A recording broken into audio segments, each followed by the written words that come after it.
ଚାଷ ଜମିରେ ଲହଡ଼ି ମାରୁଛି ବନ୍ୟାଜଳ। ନଦୀକୂଳିଆ ଲୋକଙ୍କ ଘରେ ତ ବନ୍ୟାଜଳ ପ୍ରବେଶ କରିଛି, ତା ସହ ହେକ୍ଟର ହେକ୍ଟର ଚାଷ ଜମି ମଧ୍ୟ ଉଛୁଡ଼ି ଯାଇଛି।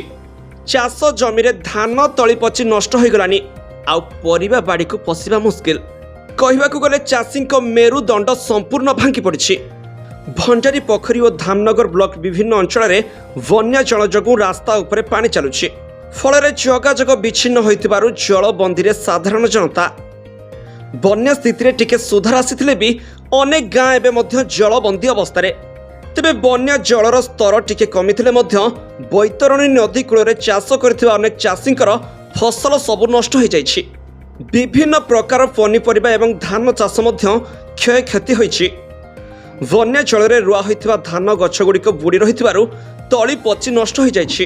ତେବେ କ୍ଷୟକ୍ଷତିର ଆକଳନ କରାଯାଇଥିବା ବେଳେ କ୍ଷତିପୂରଣ ପାଇଁ ଚାଷୀ ଦାବି କରିଛନ୍ତି। ସେପଟେ ବନ୍ୟା ବିପନ୍ନ ଲୋକଙ୍କୁ ଭେଟିଛନ୍ତି ବିଭାଗୀୟ ଅଧିକାରୀ।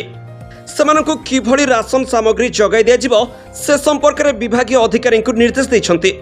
ନଦୀ ବନ୍ଧ ବୁଲି ଦେଖିବା ସହ ଜଳ ସମ୍ପଦ ବିଭାଗକୁ ଏହି ନଦୀ ବନ୍ଧ ଉପରେ ନଜର ରଖିବାକୁ ପରାମର୍ଶ ଦିଆଯାଇଛି।